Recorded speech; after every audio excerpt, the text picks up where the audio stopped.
Are you ready for the best damn radio show on the planet? Man Hour Nation, rise up.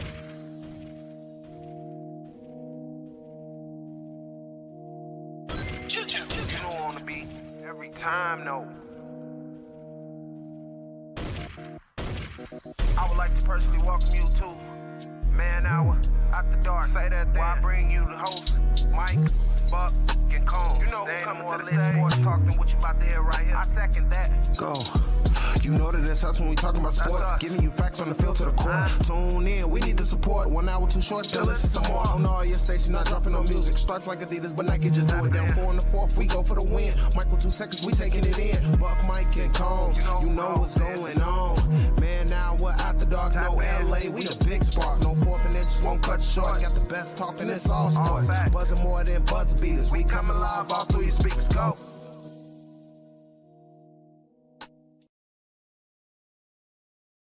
And welcome to the best damn sports radio show on the planet.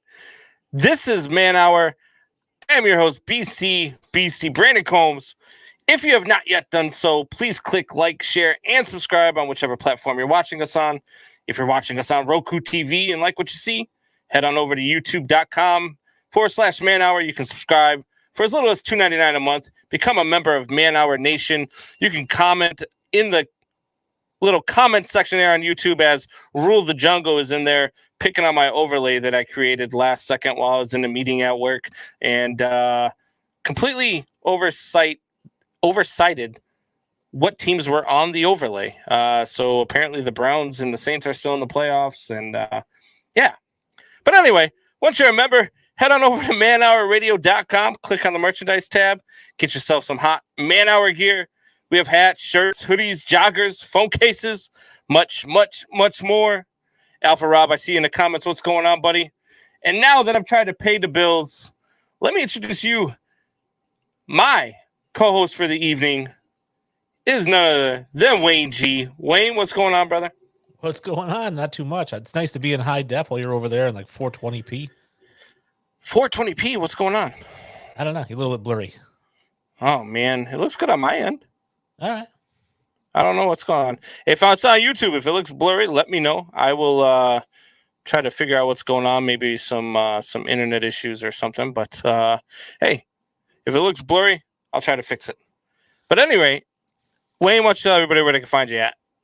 So I do a show called Recasted 2.0. You can check us out on every social media platform. On Twitter, we are at Recasted Podcast. On Facebook, at Recasted Podcast. Join our Facebook group, All Things Movies, and talk all things movies, so to say. And check us out on Good Pods and give us 5 stars for every episode. And just check Recasted 2.0. We just did Ocean's 11. We're going to be doing Indiana Jones next. All right. Perfect. That sounds like a lot of fun, man. Indiana Jones. Rule the Jungle says your internet sucks. All right. Well, I guess I will have to reset my router at some point. Either that or call Xfinity and tell them that their highest internet that they have needs to get better. I'm not sure. But we will take care of it. I did hear something say that the comments are turned off, but they're coming through just fine over here. So I'm not sure they're turned off. Maybe you just turned them off. Not sure what's going on. But at any rate, we've got a lot of stuff going on. We are going to get into the NFL picks. We are going to get into some over, under, and that's where the jungle says you must have been watching porn. I do that on my phone, not on my computer, because that way my wife don't. Oh shit, she's watching. Anyway, Well, it was nice to see you through the eyes of every girl who's ever slept with you. It's true. It's true. I don't know if they have beer goggle vision though. I don't know. I don't know how that works. But at any rate, we're going to get into NFL picks. We're going to get into some over under. But first, we want to get into some headlines. And I don't know if anybody has heard about this. I'm sure you have. If you are into sports, you're watching, you're looking on ESPN, all that other good stuff. But Chiefs linebacker, I forget his first name here. Is that Rudy Gay? Willie Gay. Rudy Gay is a basketball player from UConn. Oh, yeah. There you go. He, what the hell is going on? I got music playing in my ears now and everything. Man, tonight, it is not starting off to be a good show right now. I don't know what's going on. I apologize. Technical difficulties. But anyway, he's arrested for destruction of properties, visiting his son. And in the course of the altercation, Somehow her vacuum gets broken. And apparently that warranted a call to the police, and he gets arrested for destruction of property. Should this even be a story? Well, it is because obviously we're in the playoffs. The Chiefs are in the playoffs. They're going into the divisional round. So it's kind of a big deal because of the timing. I think if this happens week 2, probably not a big deal, or going into a bye week or something like that, or definitely in the offseason, it's not a big story. The thing is, listen, obviously from a criminal standpoint, it's not theft, it's not violence, it's not murder, it's not DUI, but it is still a crime. He's still committed a crime. He's probably going to get slapped with a fine, right, for violating the personal conduct policy or whatnot. But did he commit a crime though? Like, Well, how do destruction of we property know is a crime. how do we know how the vacuum got broken? Like, Rule of the Jungle here says he tripped over the vacuum. If he tripped over the vacuum, like, is that really a crime? Like, how did the vacuum get broken? Was she mad because he tried to vacuum her floor because it looked like crap and his son lives in the house and she just ripped the cord out of the wall and that broke the vacuum? Like, how do we know how the vacuum got broken? None of that matters. This is the NFL. Once an arrest has been made, the penalties and the fines come down. What do you mean it doesn't? The NFL we're talking about the NFL that allows guys who hit women, that allows guys who beat their kids bloody with a switch in the genitalia area, that allows guys who have DUIs on Monday to play on Saturday. This man broke a vacuum. Yeah, and all of those guys, with the exception of maybe the DUI you mentioned, all of those guys got suspended before a trial was ever heard because the NFL is quick to react when there's a personal conduct issue. Now, that said, I'm going to say this about Willie Gay Jr. So those of you who don't know, he should have been a first-round pick in the NFL draft. He wasn't because he had personal conduct issues in college.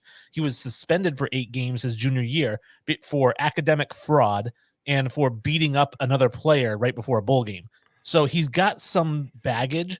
And to me, what baffles my mind is how these guys go into these situations. I don't care if your wife or ex-wife or girl, whoever it is, if she says, hey, I'm screwing your friend and you're never going to be allowed to see your kid ever again, just walk out. You're a multimillionaire. Just walk out. Don't let her take any of that money. Just say bye. Look, I'm going to tell you right now, all right? If that ever happened to me, I would definitely break something that was not the vacuum. Because, I mean, look, you don't break the vacuum because you're mad. That's not a thing. And not only that, but just go on Amazon, $70, get her a brand new vacuum. Like, why? How is this even a misdemeanor? I don't understand. It's a vacuum cleaner. It's destruction of personal property. You're not allowed to do that if it's not your property. You can destroy your personal property all you want, but if it's somebody else's personal property, it doesn't matter whether it's $1. What if he bought her the it's vacuum? her thing. It's her. It doesn't matter. It's hers. If you buy somebody a diamond ring and then you break up and you go and you take it back, you just committed larceny. Like, you're not allowed to do that. It's theirs. Man. Huh. Look, I guess it's just one of those interesting ways to look at. I don't see this as a story. This is a non-story to me. I there's not going to be anything that comes of it. It's a misdemeanor. He broke a vacuum. To me, it's more of a comical story than it is a, hey, look at this dipshit story. It's I don't know. It's not going to be an issue. Nothing's going to happen to him. Chiefs aren't going to suspend him. The NFL is not going to suspend him. Nothing's going to happen. He might have to buy a vacuum. He's going to get a fine. Yeah. Unless she drops the charges before the NFL decides to review it. But otherwise, he's going to have to pay a fine. He's not going to miss any games. How many vacuums is his fine going to be worth? Well, uh-oh. Oh, you went deaf again. Man, we are having all sorts of technical issues tonight. Wayne G, his mic apparently said stop talking. There we go, Kim. All right. $25,000. $25,000. So we're talking about roughly about 2,500 vacuums. Yeah. And like I said, don't do it. No matter what color you're seeing, don't do it. And maybe it's just me because I have the ability to step out of myself from time to time and actually assess the situation. There's not a situation in my life where I feel like I would snap react to breaking things, no matter what was ever said or done. I'm very calm all the time. Yeah, I just don't. I don't know. Havoc 6927 says, "Why is the graphic from playoffs matches?" Because all right. So since everybody is so worried about the damn graphic, Havoc 6927, I will tell you, I apologize. I was at work. I was in a meeting when I was making the graphics.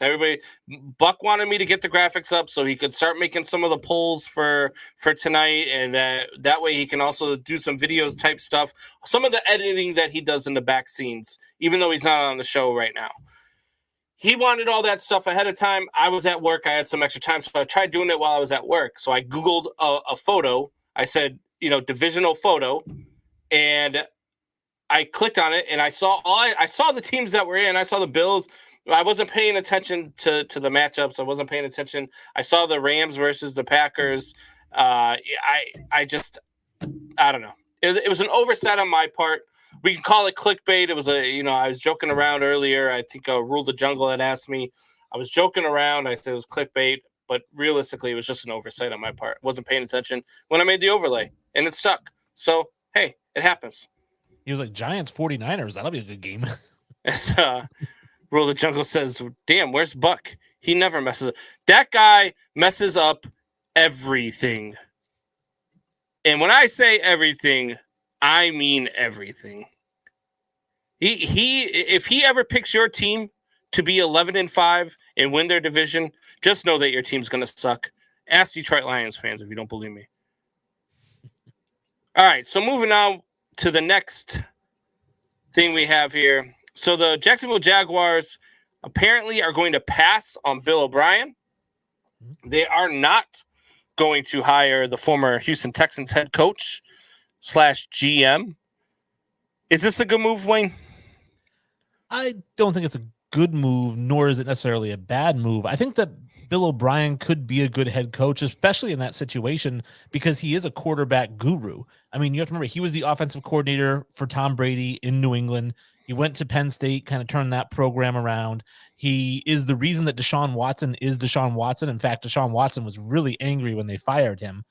Now you've got this young quarterback in Trevor Lawrence. He seems like the perfect fit as a head coach. Now, don't let him anywhere near the general manager's office. You don't want him trading half your team for a bag of balls.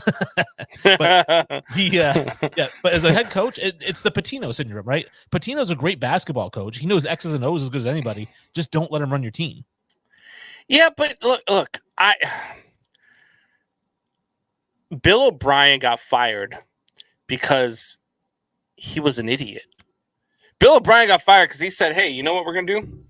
We're going to trade DeAndre Hopkins and we're going to go with our run game. We're going to trade off all of our good pieces and we're going to have nothing to show for it in the end. And to say that he's the reason why Deshaun Watson's career took a turn. He's the reason why Deshaun Watson only was able to win 3 games in his last full season because he had no weapons. What Bill O'Brien did as a Houston Texans head coach / GM is something that maybe you're right. As I'm thinking about it, maybe you're right. Maybe he will be a good head coach, but he's not that guy that you can put a head coach / GM on their page. You know what I mean? Like you can't put him in that GM role and let him pick the players, let him have control over the roster. Maybe just as a head coach.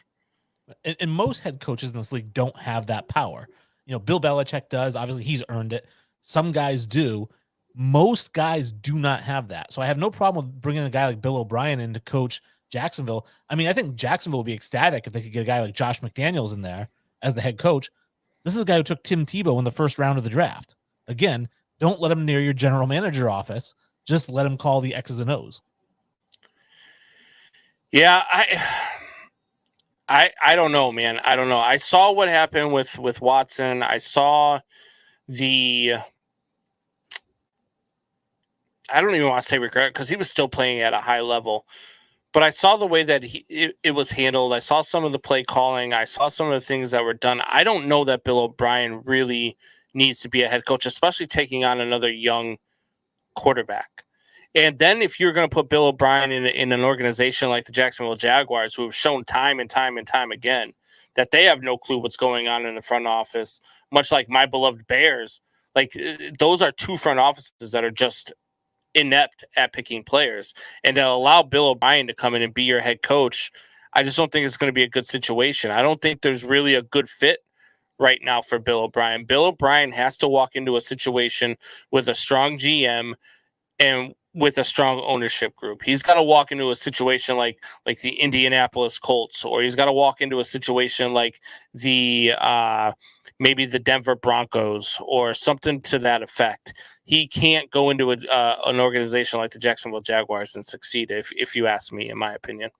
Well, it does depend on who their general manager pick is. And like, I agree that he needs a strong general manager there because he cannot do the job of that. But in terms of if I am a good general manager, I'm absolutely looking at Bill O'Brien to be the head coach because he reminds me of the offensive version of Robert Saleh, who I think is a really good coach. And he's got a lot of intensity and he brings a lot of positivity and energy.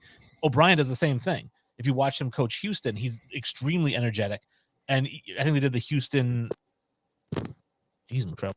The behind the scenes. Anyway, so the Jaguars are passing out on Bill O'Brien, and he's trying to do everything at once. You're not going to be able to do that with Bill O'Brien.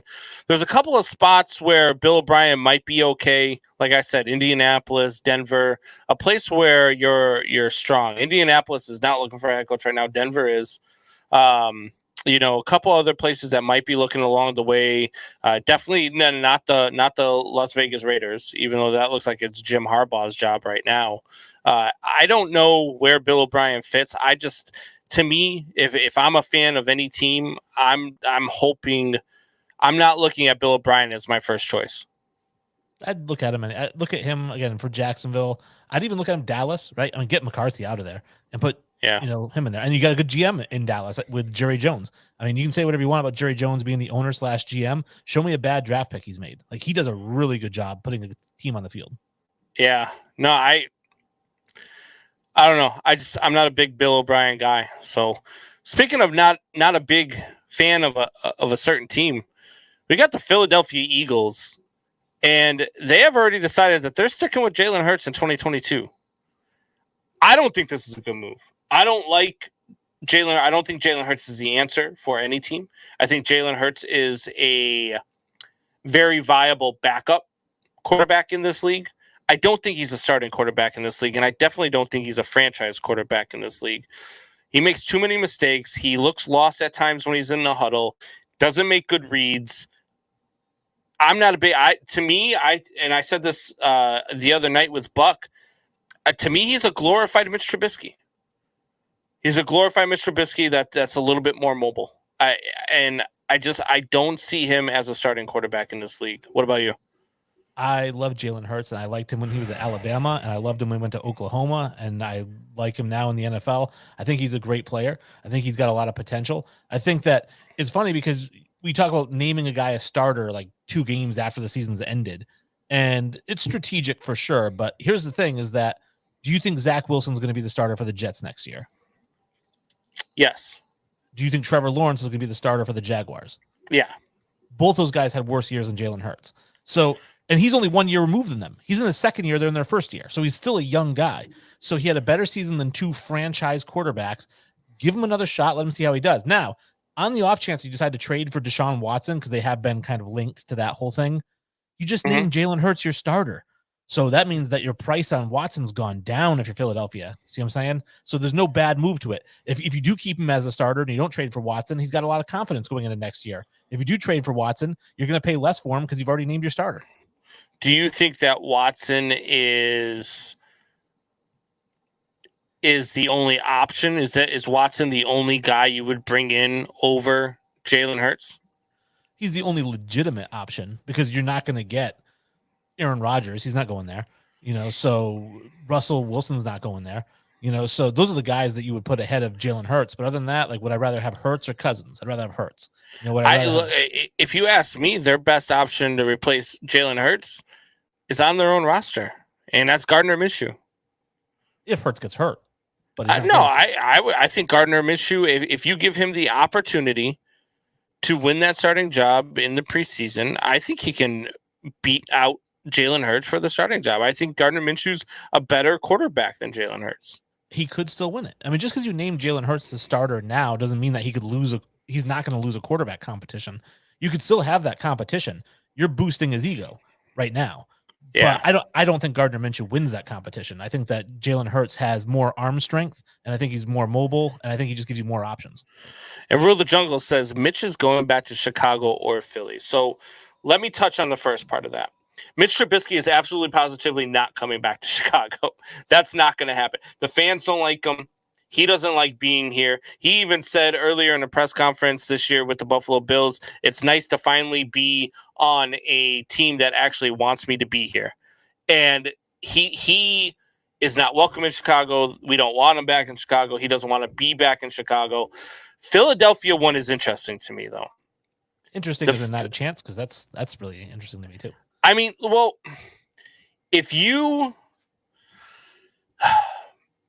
brought him in as a backup quarterback, so third string, and you allowed him to be a part of the quarterback competition, are you sold that Mitch Trubisky isn't a better quarterback than Jalen Hurts? Yes. He's not better than Gardner Minshew. And if he thinks it was tough in Chicago, yeah, Philly fans are super sweet. They'll give you hugs and kisses every game. It's true. That's true. All right, let's move on here.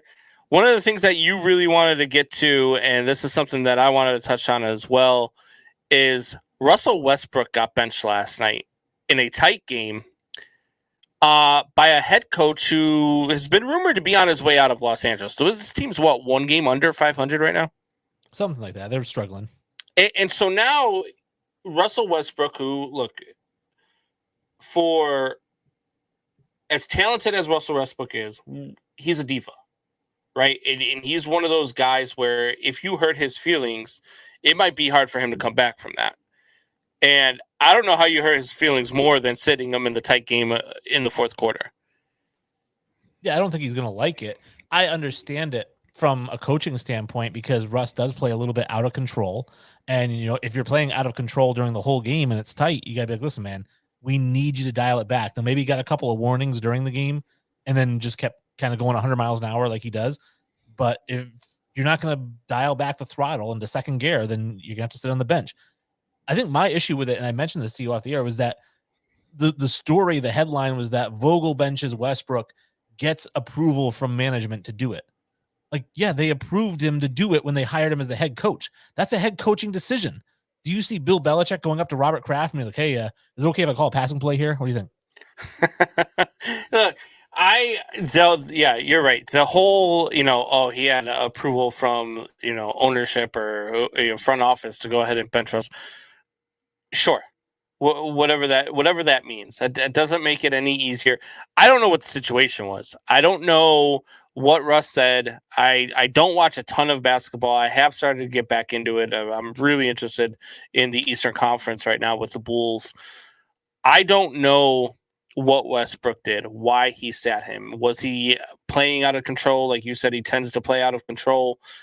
Did he do something? Did he mouth off? Did something happen that caused this benching? If so, then cool. I'm good with it. And whatever Westbrook's reaction is to it, then fine. If this was just a head coach with an axe to grind, then we might have to have a talk. And maybe this was his "hey, fire me" moment, right? Because we talk about "hey, fire me" moments. We talked about the guy, what's his face over there, and Mike McCarthy in Dallas with the "hey, this was absolutely the right play to run." Okay, cool. Tell me you want to get fired without telling me you want to get fired. And this is how you tell me you want to get fired without telling me you want to get fired, is you bench Russell Westbrook without having a damn good reason. Yeah, I don't know if it's a fireable offense. I mean, again, Russ does tend to play out of control. Now, we talked about it, that he got permission from upper management in the team which I think Russell Westbrook mouthed off to the upper management because their name's LeBron James. And upper management, aka LeBron James, said it was okay to bench Russell Westbrook. Yeah. And we got a poll going right now. It says, is Westbrook done in LA? No, Westbrook is not done in LA. If anybody's done in LA, it would be the head coach. They're not trading Westbrook. He's not going anywhere. And this team, what's going on with the LA Lakers? This team should not be a team that's playing one game under 500. It's not put together well. And Russell Westbrook is going to get traded.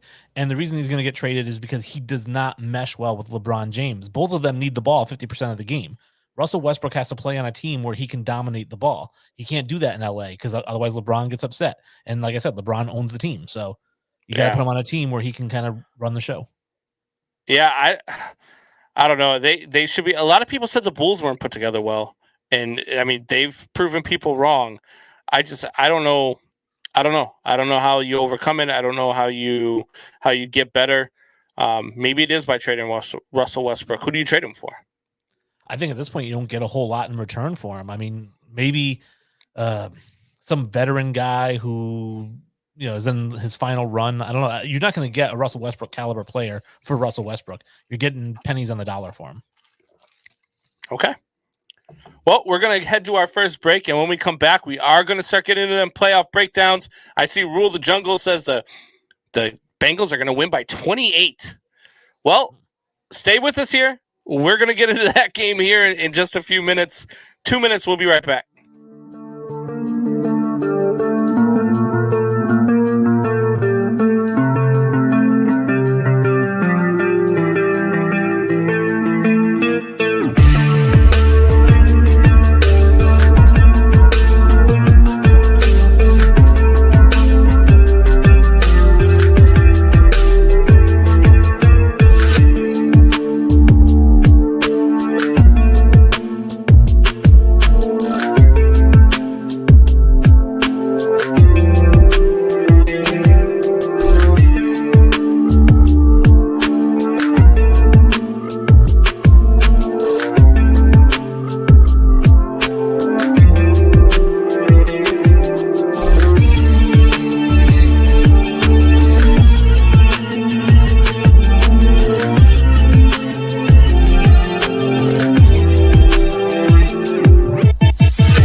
All right, and we are back. The chat is blowing up. I see Damian Dressler's in the chat.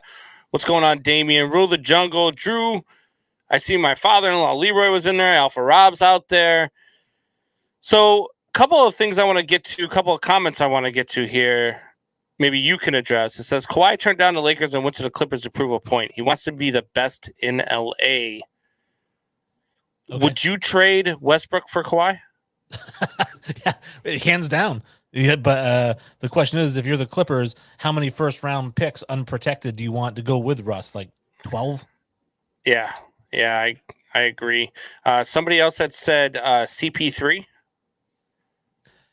I mean, I like CP3. I think he fits better with LeBron because he's a little bit more easygoing, but he's still ball dominant. I mean, you have to remember, Yeah. LeBron James is the point guard on the team. So bringing in a point guard who's ball dominant, it didn't work with Rajon Rondo. That's why they shipped him out. It's not going to work with Westbrook. That's why they're going to ship him out. Bringing in somebody like Chris Paul, and I love Chris Paul. He's a first ballot Hall of Famer. It wouldn't work out. So Rule of the Jungle says CP3 wanted out last season. If you offer Westbrook for him, it's a deal. I don't know if it is. I mean, again, CP3 is at the end of his career. Russ is still young enough, but does Russ make that Phoenix team better than Chris Paul did? I don't know if he does. Obviously, I think he gets them in better shape. Yeah. And Rule of the Jungle says Kawhi turned down the Lakers because of KD. He didn't want to be labeled as that guy. I don't think Kawhi cares about labels. The guy sat out with the Spurs because his quad hurt for 80 games, even though the Spurs doctors cleared him after 10. So I don't think he cares about being that guy. I agree. All right. So NFL playoffs, divisional round. We got 4 great games going on.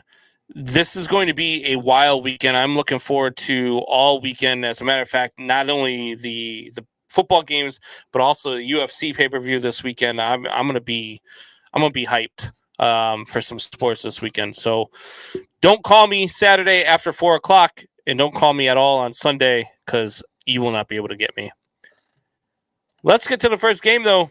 I want to get into this. Sorry, I lost my train of thought here. I want to get into this 49ers-Packers game. Probably, to me, one of the 2 teams Green Bay did not want to see in this divisional round. The other one is playing in Tampa, which is the Rams. But they did not want to see the San Francisco team. The San Francisco team put a beat down on them 2 years ago in the playoffs, went into Lambeau, smacked them around. Do you agree this is one of those teams that Green Bay did not want to see? I do agree. It's the team that they least wanted to see. However, I think Tampa Bay was second and then the Rams were third. And the reason that I think that the 49ers, the team they least wanted to play, is because the 49ers, not only do they play a style of football that is painful to the Packers, time possession football, run the ball football, and aggressive defense football, which Aaron Rodgers hates, right? Those 3 things are in the San Francisco's favor, but they're also coming in really hot. It reminds me of that 2008 Giants team that played the Patriots like to within a point or 3 points last game of the season and then went on to win the Super Bowl. They're coming in really hot. I think nobody should want to play them right now. Yeah, look, I don't think that this is a team they wanted to see because of the history with San Francisco. And it's not a very good history for the Green Bay Packers. San Francisco tends to have their number in the postseason. And I just think as that, they didn't want to see them. I don't think this team scares them as a team, though. I really don't. I don't think that Jimmy G, especially a hurt Jimmy G, who's going to be nursing a sore shoulder, who's going to be nursing a sore thumb, and it's going to be 1 degree at the start of kickoff. 1 degree at Lambeau Field at the start of kickoff. And we know with the wind and everything else, that puts everything into the pretty good negatives at Lambeau Field. And with a sore shoulder and a sore thumb, I'm not so sure how effective Jimmy G will be. I'm not so sure that we won't see Trey Lance by halftime. I mean, only if Jimmy G gets hurt. Like you say, depending on how bad those injuries are, I don't think performance-wise Jimmy G gets benched at halftime. No way. With those nagging injuries and that cold, I just don't know. I don't know how well Jimmy G is going to perform. Not only that, we've never seen Jimmy G play in cold weather. He started 68 games in the NFL. 0 of them have been in temperatures below 32 degrees. He has actually never started a game in the NFL below 40 degrees. And this is a different animal. I mean, this is Lambeau Field, and this is sub-zero temperatures. So I don't know how Jimmy G is going to perform. This is going to be a run-dominated game, I believe. I think it's going to be something, whether Aaron Jones gets it going or, whichever running back that San Francisco decides to give the ball to. I'm not so sure San Francisco can compete in this game. I don't know if this is going to be a close game. I really don't. Really close. It's gonna be a smash mouth game. Like you said, this is gonna be a run game, and that's what San Francisco does really well. Is they run and they control the clock. Jimmy G doesn't throw a deep ball. He just throws timing patterns. So he throws screens and bubble passes. So I think that this is perfect for San Francisco, and their defense is extremely physical. I mean, this is probably the most physical defense in the NFL, and I think they're going to put a hurting on that Packers offensive line. Yeah, that Packers offensive line does not protect Aaron Rodgers very well. They haven't all season. They haven't for a couple of years, actually. It's been one of the biggest gripes for AR-12, but I don't know. It's just something in me, and trust me, I hope to God that I am wrong, but it's just something tells me that this is a Niners team that the Packers are not scared of. Is there any chance Aaron Rodgers doesn't want revenge for embarrassing loss from the 49ers a couple years ago? So any other quarterback or most quarterbacks in the league, I would say they don't care, because the reality of the situation is, like you talked about, like the history between these two teams. Well, if I lost to the same team in 2020 and 2021, am I afraid of playing them in 2022? No, because I'm not playing them in 2022. I'm playing the 2022 team. So it's not the same team. So most quarterbacks look at it that way. Here's the thing about Aaron Rodgers. He's a narcissist. He is so full of himself that I'm sure he takes it personally that the 49ers beat them, and he still remembers it, because Tom Brady wouldn't even think about it. But let's face it, Aaron Rodgers is no Tom Brady. And yeah, I'm sure he's thinking about it, and I'm sure he's going to go out there and he's going to press to try to make it happen. And that's one of the reasons I think that he's going to have a hard time. What is the matchup you're most looking forward to? So the matchup I'm most looking forward to, that I find the most intriguing, and I mentioned it earlier, is Green Bay's offensive line versus San Francisco's defense. Because like I said, that defense throws people around, and in cold weather, there's going to be a lot of hurt. And I don't know if Green Bay's offensive line is going to inflict any of it. Yeah, for me, it's on the other side of the ball. I want to see Davante Adams going up against Emmanuel Mosley. I think that is the matchup that is most likely to happen. I believe they're going to have him covering Davante Adams as opposed to Josh Norman, who probably 4 years ago you would put Norman on him. I don't think you put Norman on him in this game. I think you put Mosley on him. Mosley is a hell of a cornerback. He's a shutdown corner, and I think that Adams is going to get the best of him. I think AR-12 is going to have a good day, and I think Davante Adams is going to have a career postseason game on Saturday night.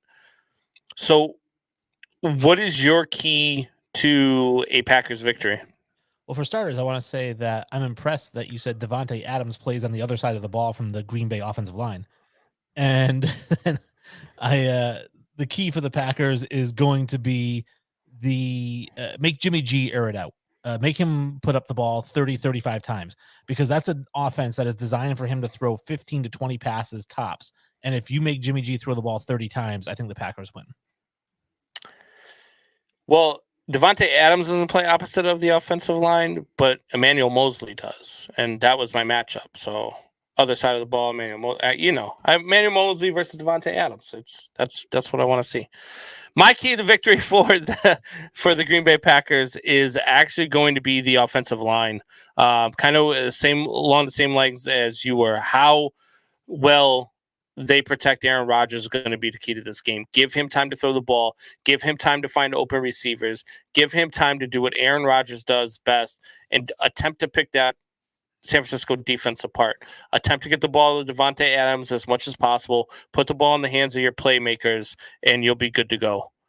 What is your key to victory for the San Francisco 49ers? Time of possession. You can't have any less than 39 minutes time of possession. Don't let the Packers get on the field. Don't let Aaron Rodgers do anything, because he is still extremely dangerous. Keep him off the field doing what you do. Short passes and short run plays. Yeah, mine is clock management as well. Clock management. My thing was, if you're going to play a close game, if you're going to keep this tight, you cannot allow Aaron Rodgers any time left on the clock to engineer a game-winning drive. Because if you are in a tight game, if you are in a one-score game with 35 seconds to go on the clock, Aaron Rodgers has shown that he can come back and beat you. If you're in a one-score game with 20 seconds to go on the clock, Aaron Rodgers has shown that he can come back and beat you. Do not give that man any time left on the clock. You have got to manage the clock, especially in crunch time, especially at the 2-minute warning. You cannot leave him any time. 2 quarterbacks in this league that you can leave 0 seconds on the clock for, otherwise they're going to beat you, and that's Tom Brady and Aaron Rodgers. So who you got winning the game, and what's the score? 49ers 16-10. Wow. 49ers 16-10. I'm going Green Bay Packers. God, I just threw up in my mouth a little bit. I'm going Green Bay Packers 24-13. I don't think that San Francisco can score enough to keep up with Green Bay. I think that Green Bay will give Aaron Rodgers the time that we were talking about. I think Devontae Adams is going to have a career game. I think the Packers put up 24-13. Okay. So we'll see who's right. You know, you picked a blowout last week, and I was all over you. I was laughing. And this is one of those games where I feel like I just don't think that the Niners have a chance, but I'm not going to laugh at you this time, because when I laughed at you last time, you were completely right. And so I'm not doing it this time. It's not going to happen.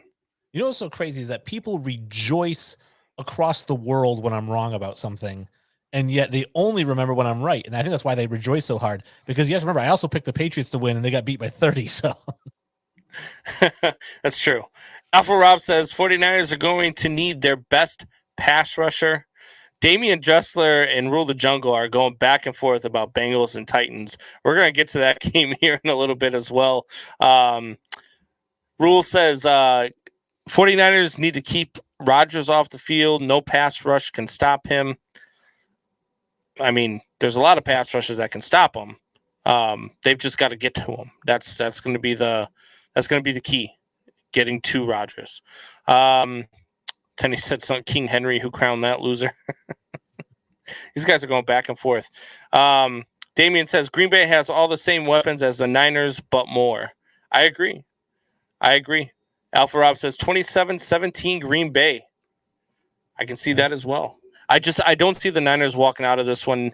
Not in that. If it was warmer, I would give them a better shot, but I don't like warm weather teams in cold weather, for one. And I especially don't like a quarterback who's never played in a game that's below 40 degrees going into a game that's negative degrees, especially when that game is Lambeau Field against Aaron Rodgers. yeah, well, you know, it's funny that it's Jimmy Garoppolo too, because you know who else had never won a game below 30 degrees? Tom Brady. And then he won a game that was below 30 degrees. And now he's the best cold weather quarterback of all time. Tom Brady also played college football at Michigan, which played in cold weather, and he played most of his NFL career in New England. So it's a big difference, because he played a lot of cold weather games. Jimmy G has never played in a cold weather game in the NFL. When he was playing in college. Yeah.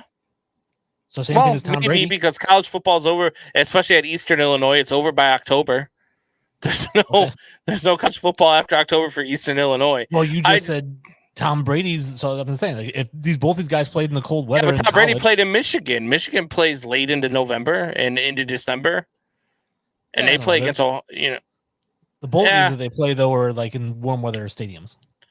Yeah, I don't know. I don't like Jimmy G. I don't like warm weather teams coming into situations like this. We'll see. I mean, maybe I'm completely missing the boat on this. Maybe they'll show up and maybe they'll be better than advertised, but I just don't see it happening. So let's get into the next NFC matchup. And this one here is this one's going to be fun. This one is going to be one of those games that you look at and you might pick either one of these teams to go to the Super Bowl and represent the NFC. I think both of these teams know what it takes to beat Green Bay in Lambeau. I think both of these teams have the defenses that can do it, and I think both of these teams have the offenses that can absolutely get into a shootout with Green Bay. And that's Rams versus Buccaneers. Now, on the Buccaneers side, obviously there's been some headlines that are outside of the normal realm of playoff football, right? Because you have Bruce Arians getting fined for smacking his player on a helmet. Mm-hmm. Vince Lombardi's rolling over in his grave right now with what's going on in the NFL. A coach smacked his player on the helmet for making a stupid move, and he got fined by the NFL. Is this going to cause any dissension for the Buccaneers? No, I don't think that anyone in the locker room really cares. And I'm glad I saw the video of it, because obviously the headline of Bruce Arians smacking a player on the helmet, I'm picturing face-to-face, open hand, hard smack across the side of the helmet, which I'm 100% against. I think that in the NFL, they're not players, they're employees. And I don't care where you work, employees are not allowed to get smacked across the head. Now, that said, though, when I saw the video, it looked like he kind of came up behind him, almost like shoved the back of his head, like, hey, to get his attention. It wasn't like a smack. It wasn't like a hard hit. So I don't think he should have been fined at all. It was no different than grabbing somebody's face mask and screaming at him. Yeah, look, I am completely okay with what he did. If he was a Pee-wee coach and that was my son doing that and he smacked him on the back of the helmet like that, I would have told my son, hey, look, you got to start listening. You got to be smarter than that. You got to do the things that the coach is teaching you how to do. I wouldn't be mad about it. I wouldn't ask him to speak with the coach. I wouldn't ask for the coach to be he was a coach. And that's what he did. There's nothing wrong with it. It's called discipline. It's how you teach your players. And as soon as you watch the play, did the player even react negatively to that? No. The player kind of walked around and walked back into the pile and was helping his teammates as opposed to grabbing the opposing player out of the pile, which would have been a penalty, which is why he smacked the guy in the head. There's nothing wrong with it. People are just too soft nowadays. They want to, and for the NFL to fine him for this, why are you even getting involved? Why are you getting involved in this? Again, seeing the video, they shouldn't have, because again, it looked like just kind of like a shove to the back of the head. It was not a blow to the head, and that's my only thing is we talk about discipline and football, pee-wee, blah blah blah. I don't care if you're a coach at any level, you are not allowed to strike a player. Period. In the sense that, like I said, like an open hand across the side of the head, well, even if they're wearing a helmet. But a shove to the back of the head, like it really didn't look like he smacked him. It looked like a shove. Yeah. I had no problem with it. I didn't think it was a smack. I didn't think it was a wake up call for the cornerback to say, hey, do what you're supposed to be doing. Don't be doing what you're not supposed to be doing, and get your head in the game. Because if you cost us points here and you let this team back into the game, there's going to be hell to pay. And there's nothing wrong with doing that as a head coach. Nothing wrong at all. So let me ask you this about the Los Angeles Rams. Now, a lot of people last week were saying that this was a prove-it game for Matthew Stafford. He needed to come in and he needed to prove that he could do something in the playoffs. This was his, sort of, coming out party, if you will, because all the times that he spent in Detroit, never really getting to prove anything in the postseason. And now he's getting a chance in the postseason, and he performed very well. Had a very good game. Now, going up against Tampa Bay, going up against Tom Brady, going to be the underdog. Not a lot of people are going to be picking your team to win this game. Does Matt Stafford need this win to cement his legacy? No, not to cement it, because his legacy right now is a quarterback who played his career in a bad situation, and so we gave him a pass for not winning. And then he goes to LA, and that's why last week it's like, listen, man, now you've got all the weapons. You don't have any excuses. You have to win now. And he did. And now I think going up against the defending Super Bowl champions, the greatest quarterback of all time, I think if you lose this one, it's okay. Now, 5 years from now, probably not, because nobody's going to look back at it that way. They're just going to look and say, oh, look, you lost a playoff game. But we know that deep down, if you lose to Tom Brady and the defending Super Bowl champions, that's really not a bad loss. Like that can't be held against you.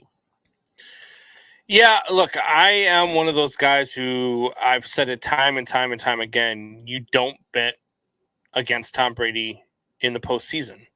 You just don't do it, because every time you do, he proves you wrong. And if you're Matt Stafford and you're the Rams and you go into Tampa Bay and you lose a close game and you compete and it's everything that we expect this game to be, then yes, you're right. You don't need this win to cement your legacy. However, if you go in and you completely lay an egg, this could be the thing that kind of drops the hammer on whether you were a very good, underrated quarterback or if you were a great quarterback. And I don't know which way that's going to go this weekend. We're going to make our picks here in a minute. I just don't know that Matt Stafford could handle a deflating loss like that, a loss where he just goes out and is 13 of 27 for 140 yards and they lose the game 31-10.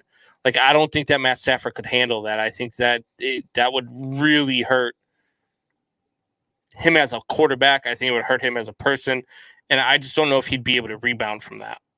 I think he'd be fine. I mean, again, playing all those years in Detroit, not even making the playoffs, getting beaten to hell. I think that, he loves playing in LA right now. He's going to love playing in LA again next year as a starting quarterback.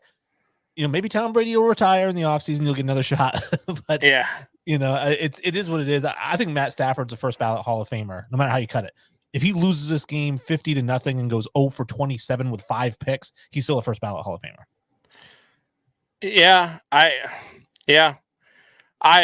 Look, Matt Stafford to me is probably one of. Yeah, actually, I think he is the most underrated quarterback of all time. I really do, just because he was been hidden in Detroit, and a lot of people never really got to see the quarterback that Matt Stafford was, right? Like, as a Bears fan, having to see this guy twice a year, seeing some of the things that he's done. I mean, freaking the guy went in with a what the hell did he do? Like a broken neck or something, and went back in for one final play and throws a game-winning touchdown pass. Like, this guy is one of the toughest quarterbacks you'll ever see. But I'd hate to see him go down like that, and I'd hate to see what would happen if he did go down like that and wasn't able to handle it. So, getting into this game, I wanted to, we keep talking about matchups. I think the matchup I'm most excited to see for this one is Aaron Donald versus Tom Brady. Does Aaron Donald eat Tom Brady? Like, is this Tampa Bay Bucks offensive line prides itself on not letting Tom get touched. This Los Angeles Rams front seven prides itself on touching quarterbacks. And I don't know how that gets stopped. I think Aaron Donald is going to eat all day long, and I think Aaron Donald's going to wreak havoc on Tom Brady all game long. Tom Brady's going to have nightmares of Aaron Donald after this game. See, I went a similar route. I said my favorite matchup, or the one I'm looking forward to the most, is Tom Brady versus the Rams defense, just because not only Aaron Donald, Von Miller, Jalen Ramsey, that Rams defense is really tough. But Tom Brady's also a surgeon, and he's the greatest surgeon that we've ever seen operate. And he will find any receiver in any hole if there is one. So don't play man-to-man don't play zone against him, because if you play zone against Tom Brady, he's going to have 400 yards passing. So it'll be interesting. I don't care. I mean, Aaron Donald, Tom Brady has the quickest release in the NFL for a guy not named Jimmy Garoppolo. I think Jimmy G's got a little bit quicker release, but Tom Brady gets the ball out of there quick. And I don't think Aaron Donald, their offensive line does a good enough job, because all you got to do is give Tom Brady 2.5 seconds, 3 seconds. If you give him that, he's fine. Aaron Donald, we talk about eating. Aaron Donald's going to starve. Ooh, all right. That's a bold prediction, because Aaron Donald usually does not starve. So we'll find out. What do you have for Rams' key to victory? Rams' key to victory, I have take away the 5 to 10 yard pass. Make Tom Brady throw the deep ball. He doesn't have a very strong arm, so make his receivers run deep. It was Bruce Arians loves to call those plays, but Tom just doesn't have the arm strength to be accurate out there. I think he completes like 30% of his passes that are past 25 yards. So if you take away those short passes, he'll kill you with those short passes. Make him throw it deep, and you win the game. Yeah, for me, for the Buccaneers, it's going to be the offensive line. Can you, as Wayne predicted, make Aaron Donald starve? Can you stop Von Miller from getting to Tom Brady? If you can keep Tom Brady protected all game long, you're going to win this game. And it might be close. It might be a shootout, might be a 34-31 type game, but you're going to win this game if you protect Tom, because he's going to be able to engineer that drive that wins the game. What about the Rams? Well, you already asked me the Rams. That's what I just gave you. So I'll do the Bucks now, and then you can do the Rams. Sorry. The Bucks key to me is make Matt Stafford feel like he did in Detroit. Get all over him. Don't give him more than 2.5 seconds to throw the ball. He likes to stand in the pocket. Do not let him do that. Push him out of the pocket and hit him and drive him into the ground, and you're going to be fine. Yeah, for me, the Rams' key to victory, as I'll go opposite of you now, the Rams' key to victory is going to be to get Cam Akers going. Establish that run game, which is going to open up a lot for your pass game. It's going to make Matt Stafford's life a hell of a lot easier if you can establish that run game early. That's going to be the key to victory for the Los Angeles Rams. What do you have for a winner, and what's the score? The Bucks are going to win this one 27-17. Wow. Look, I think that front seven of the Rams is just going to destroy the offensive line of the Buccaneers. I think that they are going to get to Tom Brady. I think they are going to make Tom Brady uncomfortable in the pocket, which is the key to beating the Tampa Bay Buccaneers. I think that the Rams win this one, and I think that the Rams win this one 34-24. So we both have 10-point games. We do, just opposite sides of the spectrum, just like we did in the first game. So we'll see. I mean, one of us is going to be really, really right, and one of us is going to be really, really wrong, or maybe we'll split them. Who knows? But we're going to take a quick break, and when we get back, we're going to get to those NFC over-unders. If you are a betting person, you're going to want to stick around. We've got some over-unders here for you, some bets you can place. Stay with us. We'll be back 2 minutes.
All right, welcome back to the best damn sports radio show on the planet.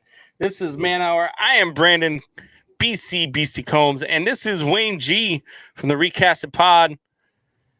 Wayne, 100% of the live viewers disagree with you. 100% of the live viewers picked the Rams in the vote online to win this game against the Buccaneers. That's why the world celebrates when I get things wrong, because most of the time they pick against me and lose. I think I said last week, actually, before the Rams Cardinals game, I said no matter who wins this game, I'm picking them against the Bucs because I think both of these teams are similar in style, and I think either one of them will beat the Buccaneers. I think that they're both of their front sevens were just going to wreak havoc with Tom Brady. So that's where I stuck with that one. So you're just killing dead air when you said don't bet against Tom Brady in the playoffs. No, so I usually don't bet against Tom Brady in the playoffs, but this is just one of those games where I just think that his team is not ready for what's coming to them. So, yeah, I went with it, and, we'll see. Is Tom Brady going to make me pay for betting against him, which he normally does? I guess we'll find out. But we're going to get some over-under here. Wayne, are you ready for some over-under? I'm ready. If you guys are betting people, well, guys and gals, if you guys like to bet, get your betting books out because we got some over-under here for you. All right, so first over-under that we have for tonight is 3.5 sacks for the Rams defense. Yeah, and I think based on our last segment, I know how this is going to go, but I took the under. I would take the under 1.5 sacks with this offensive line because you talked about it yourself. The Buccaneers pride themselves on keeping Tom Brady upright. I don't know if there's another offensive line in the entire league who has a bigger big brother complex than the Bucs offensive line. They are not going to let them hit Tom Brady. Yeah, look, I'm going under as well. That might surprise you. But I think that they're going to be right at 3 sacks. I don't think they're going to get to the 4th one. But I think the way that they're going to wreak havoc is they are just going to force Tom Brady to throw the ball away a lot. They're not going to let him have time to sit in the pocket. They're not going to allow him time to wait for his receivers to get open, and he's going to end up having to force some throws, throw them into the ground, throw them out of bounds, that sort of stuff. It's just going to be a very frustrating day. I just don't think they're going to sack him a whole lot. I say 3 sacks, which I guess technically, as I say, not a whole lot. Against the Tampa Bay Buccaneers, that's a lot of sacks. I said look for Le'Veon Bell to have about 6 receptions if the Rams start bringing the heat. Ooh. That's an interesting thought because Tom does love his running backs out of the backfield. All right, moving on. We're going to go 3.5 touchdown passes for Aaron Rodgers. I'm going under. I've obviously got the 49ers winning 16-10, so I'll give them 1 touchdown pass. So obviously way under the 3.5. Yeah, I'm going to go over here. I think he is going to be at 4 touchdown passes. I think that they are going to win this game. I had him at 34-24. And I think Devontae Adams, like I said, is going to have a career game. All 4 of those touchdown passes might be to Devontae Adams. So I'm going over. I'm going to put him at 4, and that's just where I'm at. All right. The next one we got here is 105 total yards for Deebo Samuel. Nope. I'm going under on that as well. Like I said, Jimmy G is going to dink and dunk this whole game. They're going to control the clock. But Deebo Samuel, everyone knows about him. He's going to get the most attention. If I was going to go 100 yards for any receiver, it'd be Brandon Ayuk, because I think that Jimmy's going to look for him quite a bit. So I'm going under on the Deebo Samuel. So the key here is I went total yards, and they love to run Deebo Samuel out of the backfield a lot. Not only that, he also does return kicks. So I think that Deebo Samuel is going to be over 100 yards, total yards. I think he's going to put a probably about, I would say 60 to 75 on the ground. I think he's probably going to put up about 50 to 60 receiving. And he's going to put up a bunch on the return game as long as they kick to him. And I think he's going to put up his yards. He's going to be able to eat. He's going to be the reason why they only lose by 10 and not by 30. All right. Well, we'll see. All right. The next one we got here, 295 passing yards for Tom Brady. Take the over. He'll have over 300 yards in this game. He's just going to be the full offense. They might have 40 yards rushing, but he's probably going to have 335, 350 yards passing. Yeah, I'm going under here. Again, I think it's going to be a very frustrating day for Tom Brady. I think that you're going to have a lot of short passes. Like you said, you might have a lot of passes coming out of the backfield as they can't really hold back the Rams' front seven. So you're going to see a lot of short yard gains. He might complete a lot of passes, but he's not going to have a ton of yards. Look for Tom Brady to be somewhere in about the 275 range here in this game. And the last one we have, and this is one of my keys to victory here for the Rams, over under 20 carries for Cam Akers. Under, because the Bucs are going to go up 14-0 or 14-3, and the Rams are going to have to start passing, so they're going to abandon the run early. Yeah, I'm gonna go over. I think that they're going to hand the ball off to him quite a bit to start the game to try to open things up for Matthew Stafford.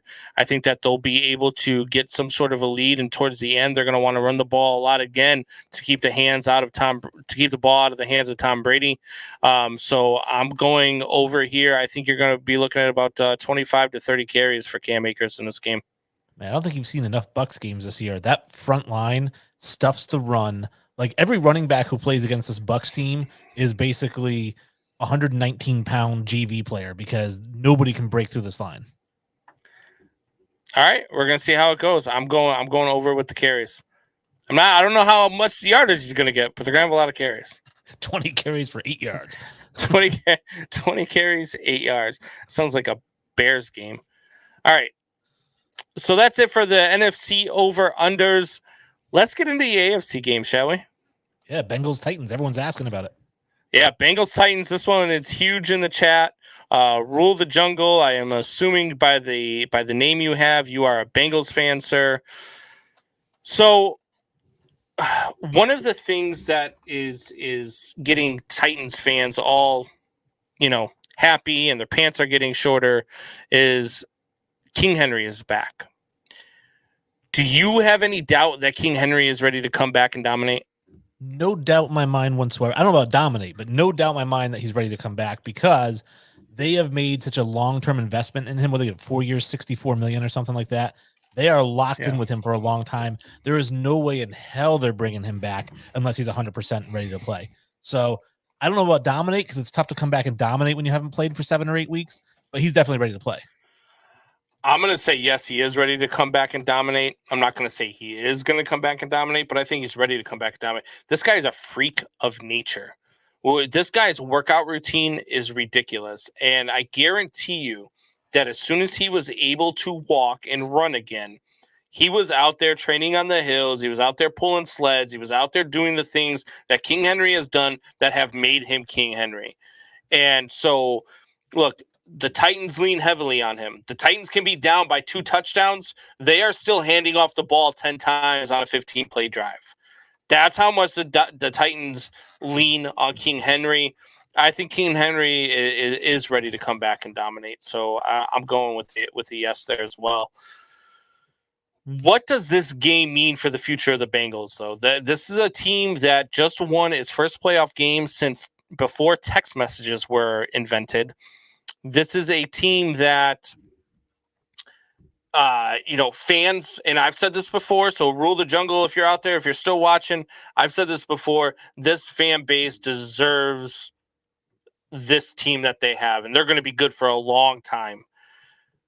What does this mean for the future of the Bengals? I don't think it really means anything for the future of the Bengals. And the reason for that is because they've already won the playoff game in Burrow's second year. So win or lose, I mean, if they win this game, great. It's just gravy on top of the potatoes. But they've already got the potatoes. So basically, at this point, anything is extra. If they lose, Bengals fans can still go home and be like, hey, all right, man. I feel good about this, this team. But if they win, then it's like, all right, I feel good about getting smacked by the Chiefs. Yeah. Yeah, look, you go and you play against a team like the Tennessee Titans, and if you don't come out victorious, it's the number 1 seed. You had to go into their home. I feel like sometimes teams arrive a year too early, right? We talk about it a lot in baseball. You look at the Cubs in 2015. You look at the White Sox this year. You look at the Kansas City Royals of 2014. You look at those teams that that arrive just a little bit earlier. They play a little bit above where you expected them to be.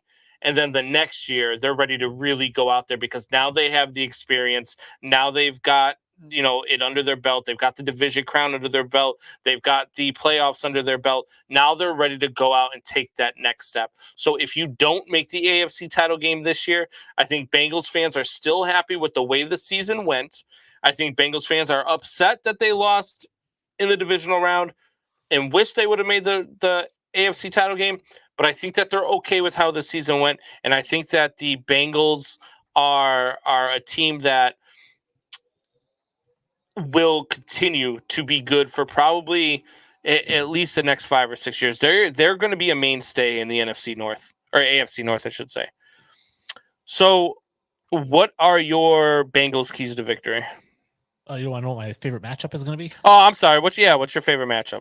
It's going to be the Bengals defense versus King Henry, because I want to see how he does. I mean, this is a guy that when he was healthy, he was running for 197 yards and 4 touchdowns a game, just killing people. Yeah, I love the statistic that back in high school, I think it's his senior year of high school alone, he had like 4,000 yards and 40 touchdowns in just 1 year. I mean, he is a monster. However, the Titans have been playing the second half of the season cutting vegetables with a spoon. So now they're getting a razor sharp knife. Yeah, that's much better than a spoon, but you're kind of easing your way into it. So I don't think he's going to have that big of an impact. So I'm curious to watch that matchup. Yeah, look, the matchup that I'm looking most forward to is going to be Joe Burrow versus the Tennessee Titans defense. How does Joe Burrow establish a relationship with Jamar Chase in this game versus this Titans defense that is very stingy, especially when they're in Tennessee? It's going to be that matchup right there. What Joe Burrow and Jamar Chase do to the Titans defense is going to determine the outcome of this game, because if you can put up 30 points on this Tennessee Titans team, you're going to win. I think that's the magic number. I think Derrick Henry is good for 3 touchdowns on his own. So I think you have to get to at least 30. And to me, that's where it's at. It's got to be in that Jamar Chase or Joe Burrow connection. And can they beat the Tennessee defense? So what is your key to victory for the Cincinnati Bengals? Shut down the run. I mean, make Tannehill beat you, because I don't think he can. I don't care what he did the second half of the season without Henry. I think you shut down Henry, you shut down the Tennessee run game, you're going to be just fine. Yeah, see, the key to victory for the Bengals for me is what I just said, which is Joe Burrow's. He's got to have a good game. He cannot turn the ball over. He's got to have a clean game on the stat sheet. He's got to be able to hit Jamar Chase. He's got to be able to hit his wide open receivers. He's got to be able to check down when needed, and he's got to be able to read those blitzes, because we know the Tennessee Titans love to blitz at you from every angle. So to me, it's Joe Burrow. What is your Titans' key to victory? Got to keep the pressure on Joe Burrow. I mean, this is a guy who, before he got hurt last year, was on pace to shatter David Carr's sack record, where he was getting sacked 5.5, 6 times a game, and he did not like it, and he was taking a beating. Put that kind of pressure on him. Put that kind of pressure on their offensive line. Their offensive line is crazy revamped, so it's a lot tougher. But I think that if you can get to Joe Burrow, that's what you need to do. Yeah, and my key to victory is the opposite of your key to victory for the Bengals, and that's the run. You've got to get King Henry rolling. You've got to let him eat, and you've got to keep the ball out of Ryan Tannehill's hands. You do not want Ryan Tannehill to have to get into a shootout with the Cincinnati Bengals, because that's not Ryan Tannehill's game, and he will make the crucial turnover when you need him to complete a pass. I don't trust Ryan Tannehill, just like you don't trust Ryan Tannehill. Looks like Alpha Rob is saying he doesn't like Ryan Tannehill. So that, to me, is the key to victory. Who do you got winning, and what's the score? Bengals 24-17. Bengals 24-17. So you think they do stop the run then, huh? I do. I don't think that Derrick Henry, like I said, he's not ready to come back and dominate. He's just ready to come back and play. Yeah. Yeah, that's a good one. A lot of people love seeing the Cincinnati Bengals. A lot of people love what this team is doing. I love what this team is doing. I, too, am on the Cincinnati Bengals in this game. I think that like I said, the key is to get to 30. I think that they win this game 31-24, and it's going to come on a interception by Ryan Tannehill late in the game as they need a touchdown to get back into it. And the Cincinnati Bengals defense is going to seal it. So 31-24, Cincinnati. I think we've had the same spread for every game. Yeah, that's the first game we've actually picked the same winner. Yeah. So let's get to it. This is the game of the weekend, right? I mean, this is the game that everybody is looking forward to, I think. I think this is the game of the week. I think that this is probably going to have the best ratings of any game of the weekend. And you've got Patrick Mahomes versus Josh Allen. You got the Kansas City Chiefs versus the Buffalo Bills. This is a marquee matchup. And for me, I can't wait. I can't wait for any game this weekend, but this game to me is the most exciting. This is the only Super Bowl pick that I have preseason that is still alive. So I'm riding the Bills hard here.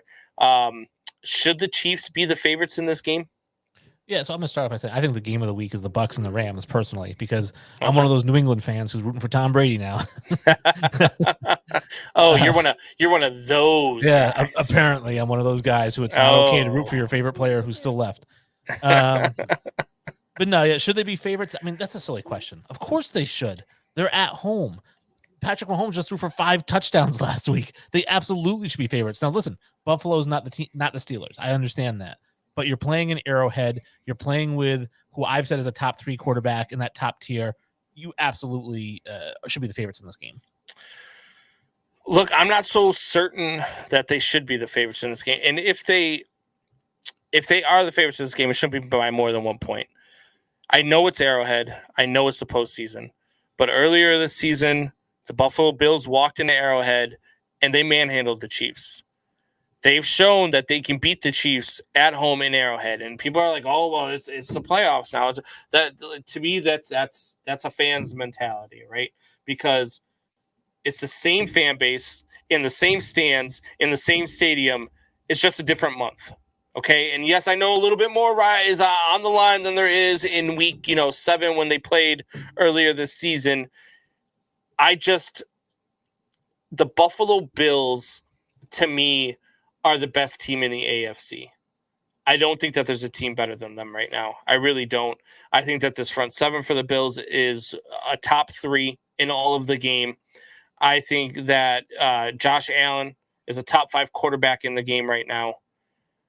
There is nothing for me that says that the Buffalo Bills should be an underdog in this game, let alone by more than 1 point. I would have them favored.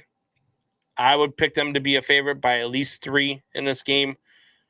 And for all those reasons said, that's where I would go with it. I get what you're saying with Kansas City playoffs, what they did last week, different team than they were in week 7 when they played the Bills.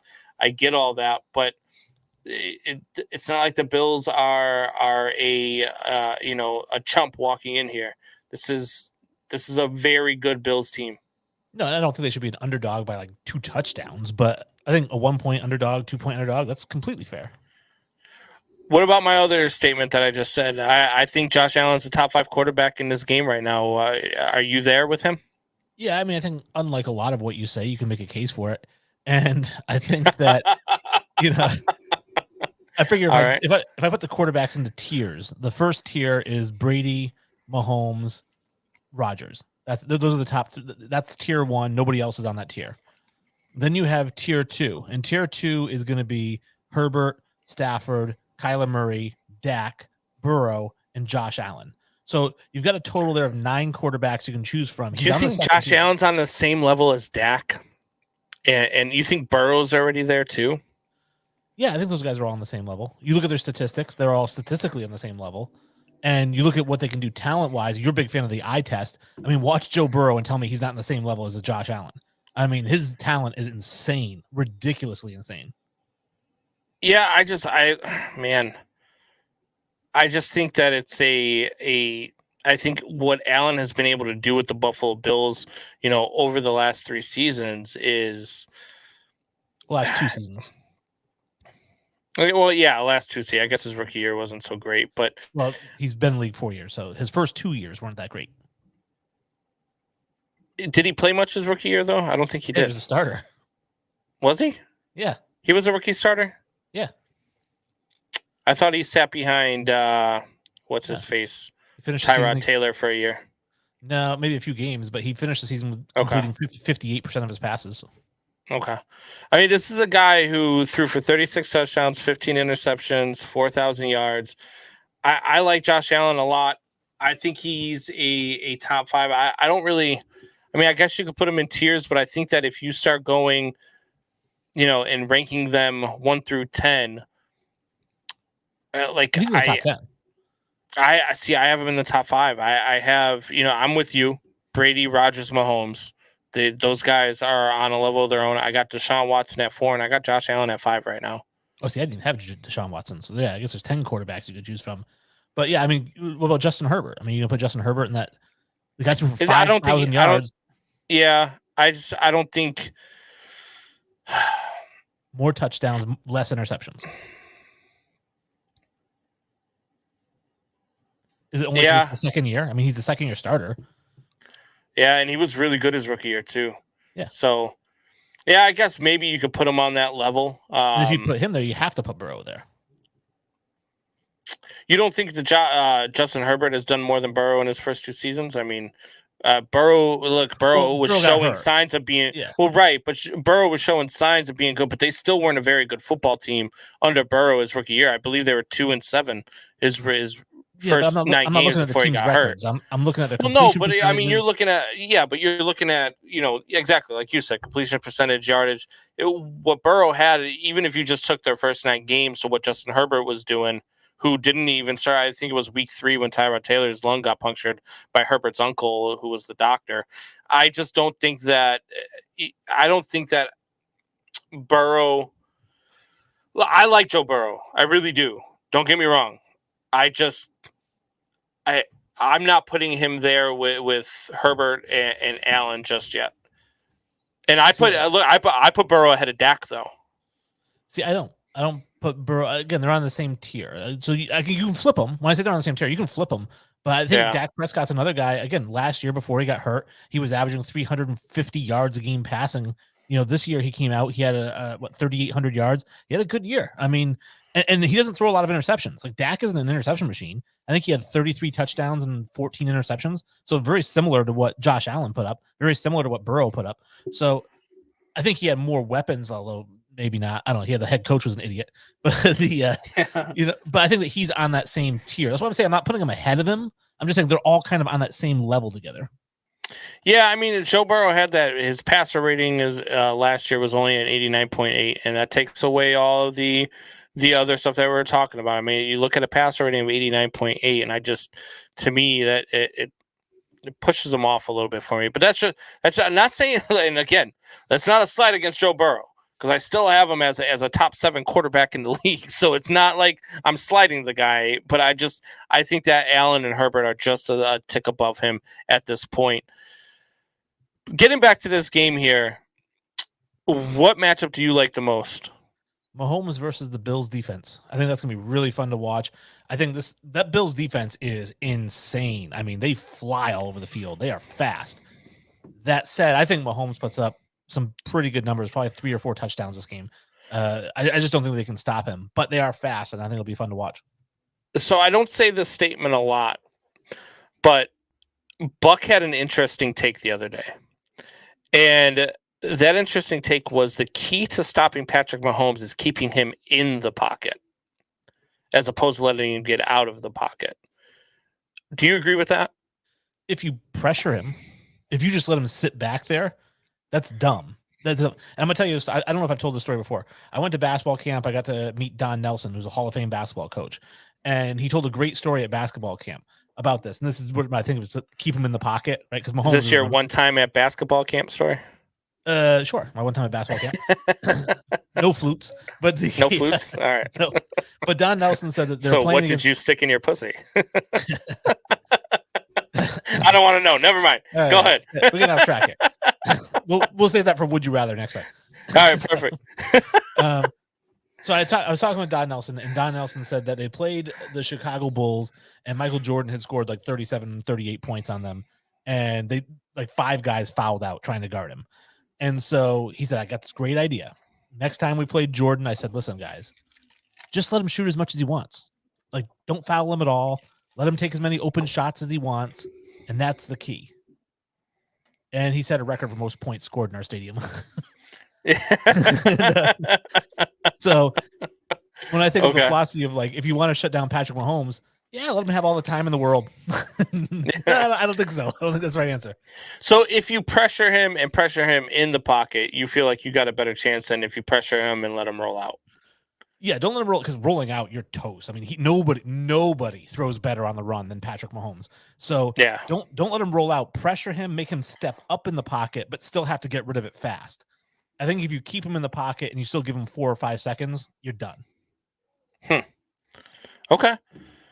So the matchup I'm most interested in seeing is the same one that you're most interested in seeing. So that's kind of boring there. I didn't have anything else prepared. I have the same thing. Look, this Buffalo Bills front seven, like I've said, I think is a top 3 in all of the NFL. And I really want to see how they handle Patrick Mahomes. I want to see how they attack all the weapons that Mahomes has and still contain Mahomes. Can you do that? Can you do that in Arrowhead? Can you do that in the playoffs? Can you compete with what this Kansas City Chiefs offense is going to bring? It remains to be seen. And so that's the matchup I'm most interested in. It's going to be such a fun game to watch. What is your key to victory for the Tampa Bay Buccaneers? Or they're going to Tampa Bay and Kansas City. I'm already thinking ahead of the Super Bowl. What is your key to victory for the Buffalo Bills? It is, do not let Patrick Mahomes go off. Like I said, you got to contain him somehow. I don't know if that's 2 or 3 interceptions. I don't know if that's sacking him or whatever it is. You cannot let him go off, because if he goes off like he did against the Steelers with 404 and 5, on 21 of 28 passing or whatever it was, obviously that's a losing stat line. Yeah. My key to victory for the Buffalo Bills is don't try to do too much on defense. Play your game. Do what you do best and shut this team down, because this Kansas City offense, and I've said this all season long, is not the same offense that they have been over the last 3 or 4 years. And I know that they just put a hurting on the Pittsburgh Steelers, but the Pittsburgh Steelers were a middle-of-the-road defense at best. I think they were ranked 16th this season. Like, they were not a top-tier defense.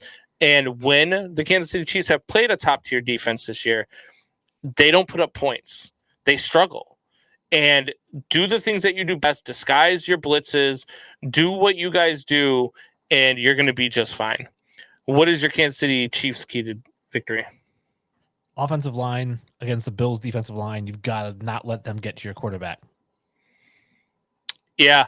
My key to victory here is going to be Byron Pringle, because he's the guy that is going to sneak up on you. He is the guy that you don't game plan for, and he finds a way to beat you. And lately, when the Kansas City Chiefs have been able to pick up their offense, Byron Pringle has been having some huge games. And he is the one that needs to get going for the Kansas City Chiefs. If he starts rolling and they start racking up the yardage with Byron Pringle, that's going to open up a lot of things for the Kansas City Chiefs offense. See what I did there? Pringle, open, get it? Open up a can. Never mind. Once you pop, you can't stop. Anyway. Who do you got winning, and what's the score? Chiefs 31-20.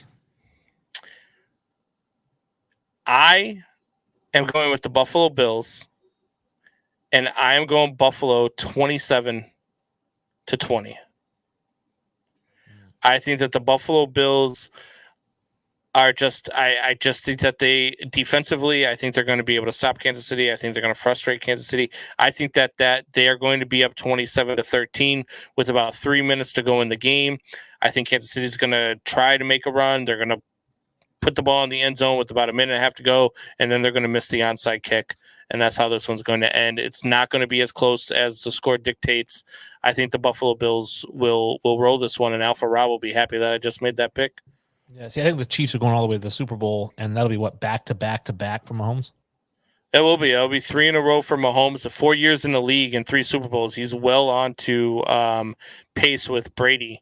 Except he'll have to face Brady, and I think he'll lose again. Yeah, I think it's too hard to sustain. And I don't think he'll be facing Brady because I think Brady gets knocked out this weekend too. I think Brady and Mahomes both get knocked out this weekend, which is mayhem in the NFL. So I don't know, what this weekend's going to bring. I do know that we only picked one team in common to win this weekend. So, I mean, we're going to see. We're going to see at the end of the next week when we get into our conference championship picks, where it's going to be bragging rights because somebody's going to have a good weekend. Somebody's going to have a bad weekend. And we'll see what happens.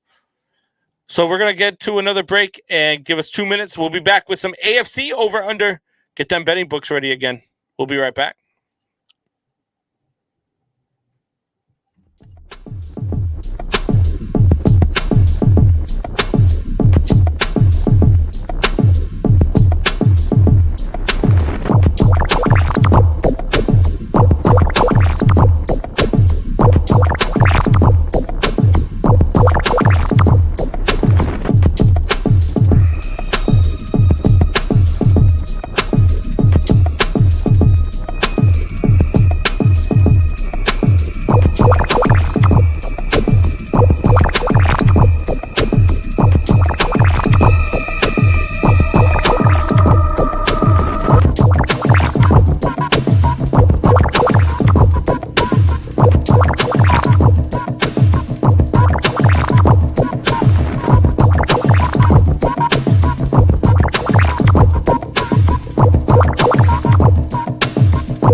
All right, we are back. Chat is blowing up. Alpha Rob does not like that you don't think that Josh Allen is the top tier quarterback. He said they have 4,000 yards passing this year, over 750 yards rushing. How is that not top tier? Oh, well, did he have Lamar Jackson in the top tier when he had 3,500 yards passing and 1,500 yards rushing? I mean, it doesn't really matter to me that he had the 750 rushing. I'm saying I've watched this guy a lot. I'm an AFC East guy. I've watched Mahomes, and again, look at who we're comparing him against. It's not a knock on Allen. Like I said, Allen could be the 4th best quarterback in the league. He also could be 10th because I have him in that second tier. But I mean, are you really going to say that Josh Allen is on the same level as Tom Brady or Aaron Rodgers or Patrick Mahomes? Like, he's not. I don't care what he did this year. He's not in that same level. And then Havoc 6927 comes up with a stat that I did not know. Let's see if you knew this. Did you guys see that Vrabel is 8-0 with 8 days or more to prepare for an opponent with a point differential of 18.7? I love baseball stats. Last season, I led this club in 9th inning doubles in the month of August. So that stat doesn't matter to you then? No. Because you're only 8-0 until somebody beats you, right? Well, 8-0 with 8 days rest is like, all right, that's interesting. but 8-0 with 8 days rest and an 18.7 differential. What's his record with 8 days rest? Is it 8-5? Because the other 5 games didn't have that differential. No. He's saying he's 8-0 with more than 8 days rest, and the point differential they beat a team on average of 18.7. Oh, okay. I thought he was saying with like No. Okay, Yeah. That is an interesting stat then. Yeah, that is a la Bill Belichick, right? Bill Belichick does not lose coming off of bye weeks usually. And usually coming off of bye weeks, he will destroy you. Well, off a loss too. And Vrabel is of that ilk. So that's an interesting stat to me. Very interesting. So let's get into some over-unders here for the AFC playoffs. Are you ready? Yep, let's do it. All right. First one here, over-under 20 carries for Derrick Henry. It's under. It's going to be the same issue with the Bucs and the Rams, which is that the Bengals are going to go up early, and then Ryan Tannehill is going to have to try to win the game. I'm going to go over. Look, even when the Titans are trailing, they hand the ball to Derrick Henry. I've watched it multiple times. I watched it in that win that they had against Buffalo. I watched it in the another victory. I believe it was against the Baltimore Ravens, where they were down by 20 points or 10 points or whatever the case was. They were down big, and they handed the ball off to Derrick Henry, and Derrick Henry brought them back to those victories. It was not Ryan Tannehill engineering drives. It was hand the ball to Derrick Henry and let him just run wild. And that's exactly what he did. That's what the Titans need to do to win this game, is they need to continue to hand the ball off to Derrick Henry, even when they're trailing. And that's their philosophy, and I believe that they're going to do that. I think you're going to see 25 to 30 carries for Derrick Henry, even coming off an injury. Yeah, 30 carries is bananas. I don't think it is. Okay. All right, over under. I know where you're going with this one. Over under 1.5 interceptions for Ryan Tannehill. I have under, just one for him, but it's going to be a crucial one. Yeah, that's why I'm going over. I think he'll throw one at some point, probably early first quarter-ish, trying to do too much after the Bengals score. And then he's going to throw another one, like I said earlier, in a crucial moment when they need it the most. And he's going to throw an interception there as well. And so I'm going over. All right. Over under 51 points in the Bengals versus Titans game. It's under. I had this thing 24-17. That's 41. So that's under 51. Yeah. See, I had this one at 31-24. So I am going over. I've got them at 55 points. Again, I think the key to beating the Titans is putting up 30 points, because I think Derrick Henry is good for 3 touchdowns. So I'm going 31-24, going over. Over under 300 yards passing for Josh Allen. Over. I think he throws over against that Kansas City team. Josh Allen, he can air it out. He's got the big arm. He might have 2 picks, maybe 2 touchdowns, 2 picks or something like that. But I think he throws for over 300 yards. Okay. I'm going to go over as well. I think that Josh Allen has a very solid game. I think that they beat the Kansas City Chiefs. I think that Josh Allen is everything he is advertised to be. I'm going over. Over under 4.5 catches for Dawson Knox. Over, because I think that the middle of the field is going to be open. I think Kansas City takes away the edges. And so you're going to see a lot of those, again, passes to the running backs and to the tight ends. Yeah, see, I'm going to go over as well.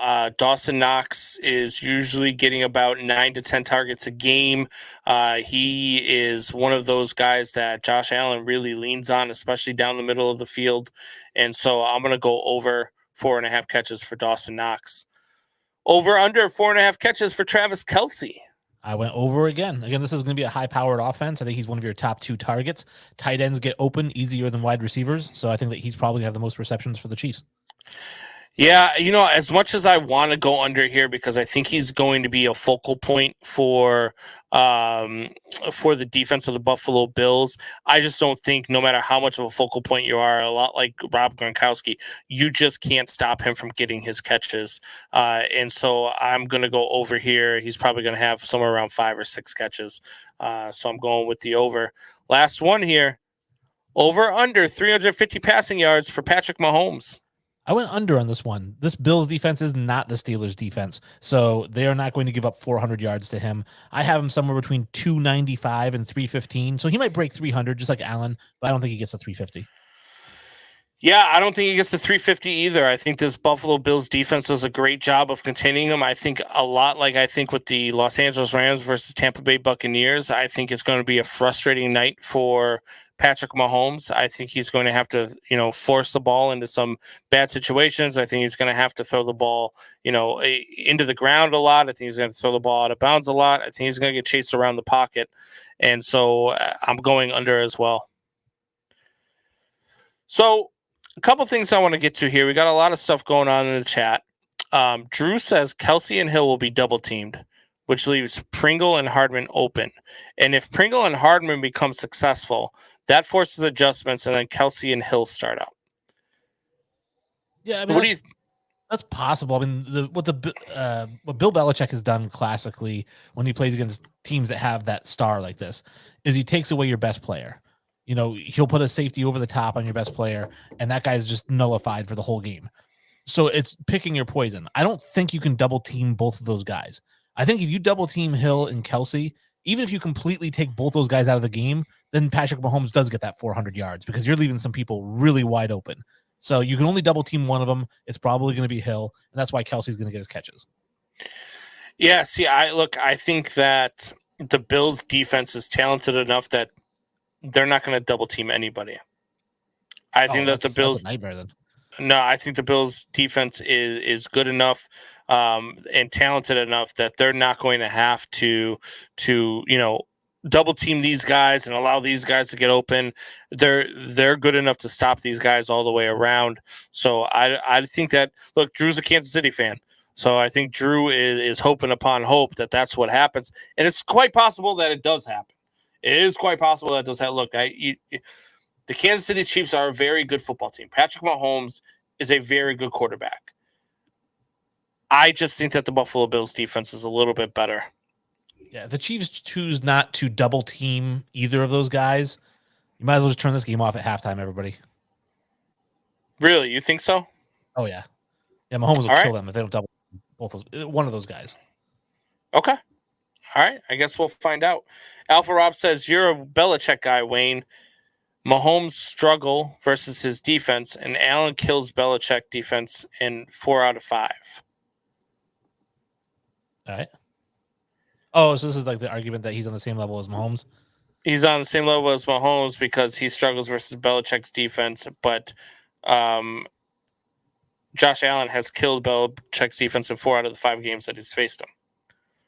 Yeah, again, I don't really, because it's two different teams playing two different teams. It's two different sets of weapons playing two different sets of weapons. I mean, it's not the same thing. I'm just talking about straight up quarterback ability. And again, Alpha Rob, I'm not taking anything away from Josh Allen. I think he's a great quarterback. I think he's a lot better than I thought he was at the start of the season. I just don't think he's on the same level as Patrick Mahomes. That's all. I mean, if you do, great. I'm not going to say, anything bad about you, but I think that there's a little bit of homerism in there. Just like I think, Josh McDaniels is the best offensive coordinator in football, right? Because I'm a Patriots fan. Right. And that's so like we were talking about this before the show, right? Like where I think that it's so hard to compare players in different eras, right? Would Barry Bonds have been as feared of a hitter if he played in Babe Ruth's era?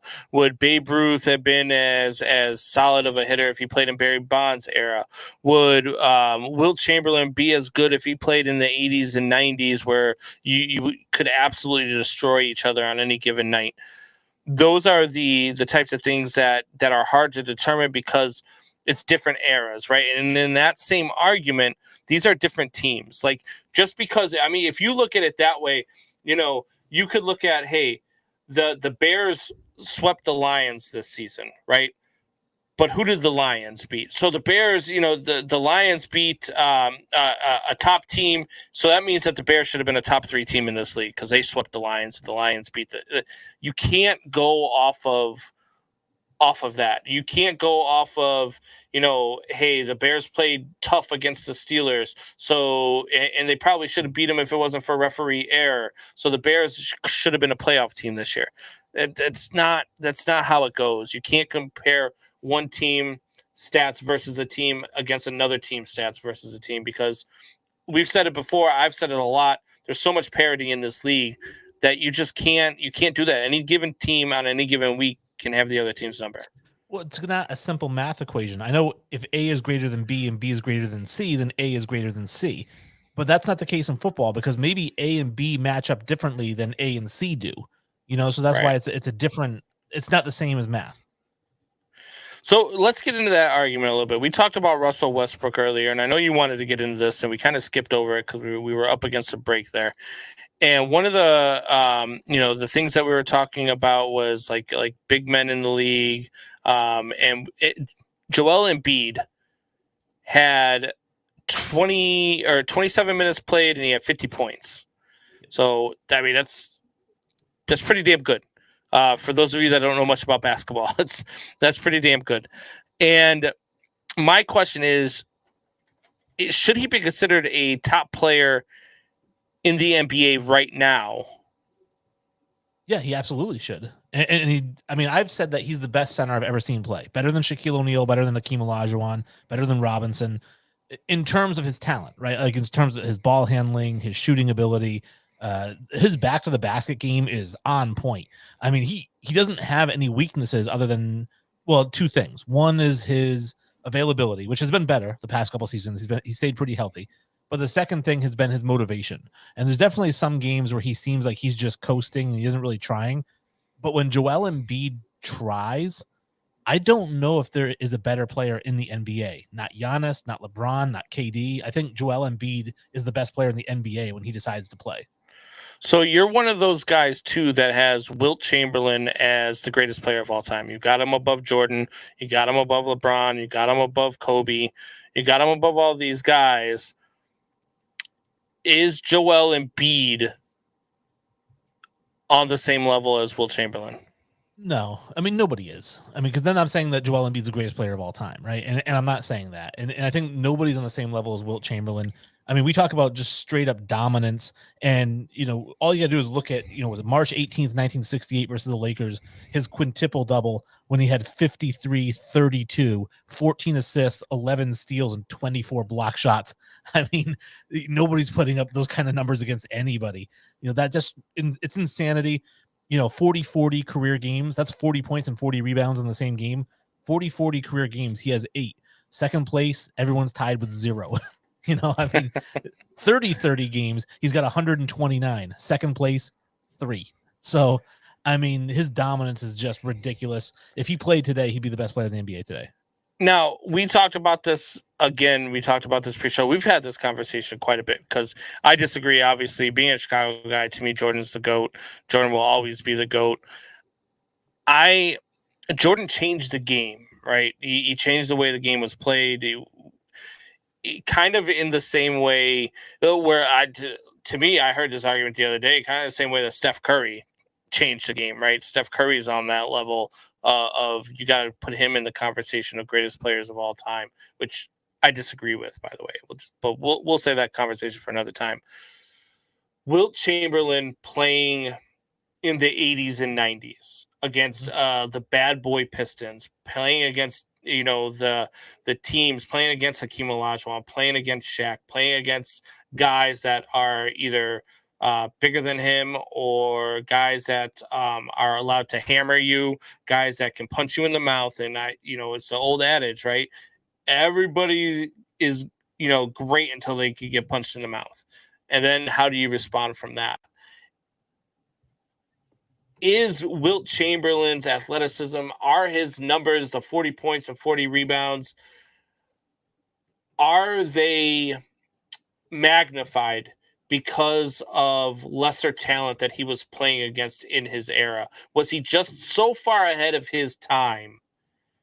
And the talent around him, the talent that he played against and that he played with, was just so far inferior that it magnified his numbers, magnified his game, magnified what he meant to the legacy of the NBA. Yeah, I think so, to a degree. I mean, we talked about it. Wilt Chamberlain is probably the greatest athlete in the history of the NBA. He's in the case for the greatest athlete in the history of all sports. I mean, his athleticism was off the charts, 7 feet tall, 44-inch vertical, 450-pound bench press. He ran the 100 meters in college in 11 seconds. If you watch old videotapes of him, he's the first guy up the floor, like faster than all the guards. And that's the thing when people talk about, like, oh, if he went up against Shaquille O'Neal, first of all, he's stronger than Shaquille O'Neal. The most Shaq ever benched was 375. So he's stronger than Shaq. And he's faster than Steve Nash. Like, he would get up the floor faster than any of the guards. So if you mention Shaquille O'Neal trying to keep up with him, by the second quarter, he'd have a heart attack. Yeah, and I mean, look, one of the reasons why I go here is because you look at the top 50 players of all time list, right? And how many of those players played in Wilt Chamberlain's era? A handful. Yeah, I mean, you got Russell, a Oscar handful. Robertson. How many of those players played in Jordan's era? Again, a lot more than a handful. No, there's a lot more than a handful. You're probably looking closer to about 4 or 5 handfuls that played in Jordan's era. And that's where I'm getting at, where should the fact that he played in a time where the talent around him was so far less versus Jordan, who played in a time where the talent was closer to his level than it was to the opposite, and he changed the game, shouldn't that weigh into whether or not Wilt is thought of as the greatest player of all time? Well, first of all, they did change the game for both guys. Don't make it seem like Wilt didn't change the game. There was no 3-second rule before Wilt was there. You could throw the ball over the backboard. You can't do that anymore. They made that rule because of Wilt Chamberlain. I think offensive goaltending or defensive goaltending, one of them was because of Wilt Chamberlain. So basically, and it's funny because Wilt Chamberlain had that conversation with Michael Jordan. They talked to each other, and Wilt actually said to him, he said, they changed the rules of the game to make it harder for me. They changed the rules of the game to make it easier for you. Yeah. And I get that argument, but again, you had a guy who was very dominant. Again, who was the second best player of Wilt Chamberlain's era? Again, he played against a bunch. Let's say Bill Russell, because he's the one he's always compared against. Okay, so where's Bill Russell on your all-time list? Top 10, top 20, top 30? See, Boston fans absolutely hate me for this. So I have Bill Russell around 25. Okay. So you have his toughest talent is still in the top 50. His toughest, competitor is still in the top 50. Mm-hmm. Bill Russell is I'm with you on Bill Russell. Boston fans hate talking to me about Bill Russell because I'm with you. I don't think that Bill Russell was. I think Bill Russell was a great complementary piece on a great team. Mm-hmm. And I don't look, that's not a knock again. I mean, you still got the guy in the top 50 greatest players of all time. And there's been a lot of players play this game. I just think in that era, in the era where Wilt was dominating, the talent pool is so far less than the talent pool of when Jordan was playing. So far less. I mean, you look at guys in the NBA top 50. I mean, Jordan was playing against Larry Bird. Jordan was playing against Charles Barkley. Jordan was playing against Shaq. Jordan was playing against Clyde Drexler. He played against Patrick Ewing. He played against, trying to think of some other names that are on there. Magic Johnson's on there. Karl Malone's on there. And these guys are, Hakeem Olajuwon's another one. Like, these guys are just players that transcended, and they all played in an era in which nobody could beat Michael Jordan. No, nobody was beating Michael Jordan in the 90s except for retirement. You mean no one was beating his teams, or you mean no one was beating him individually? All right, it's fine. Nobody was beating Michael Jordan-led teams. Okay. Nobody was beating Bill Russell's team, so why isn't he number one?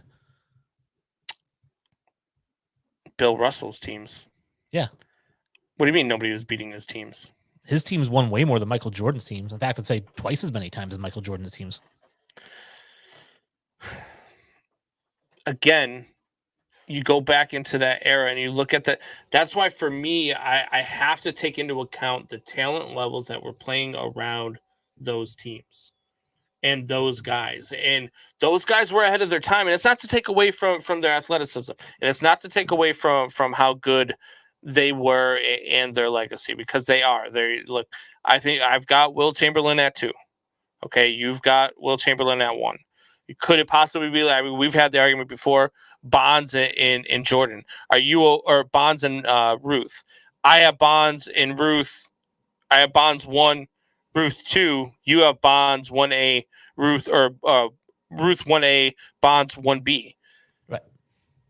Is this something where you would accept somebody's list if they had Jordan 1A, Wilt 1B? Oh, yeah, I'm not going to crap on anybody for having Michael Jordan number 1. Like, I totally get it. I mean, I'm just giving my reasons why I have Wilt number 1. What blows my mind is when people put their list together and they have Wilt outside the top 10. Like, how does that happen? Yeah, that's stupid. That's just somebody who's just putting a list together and they only put in people that they've watched before People they get to born people that after they didn't watch. 1985. Yeah, that's just, I mean, that's crazy to me. So we're getting up against it here. One thing I want to get back real quick before we do get off the mics here is, you know, one of the arguments that I heard on the radio, which I was irate about, which I've had this argument with you before, was we used to always have the argument talking about LeBron and LeBron's legacy. And one of the things I used to argue all the time was, I'm not even so sure that LeBron is as good as Kobe, let alone Michael Jordan. So I always used to say, stop comparing him to Michael Jordan because he's not even Kobe. So I heard that argument today on the radio. Somebody else said it, and I was mad because I've been saying it for years. And do you think that LeBron is a better basketball player than Kobe Bryant was? I do. I have LeBron 3rd all time. I have Kobe 5th all time. So it's not like there's a huge gap between.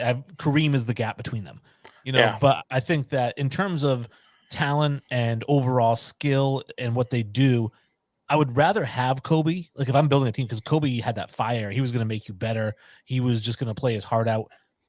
I'd rather have him. But in terms of just like flat out skill, I'm going with LeBron. So.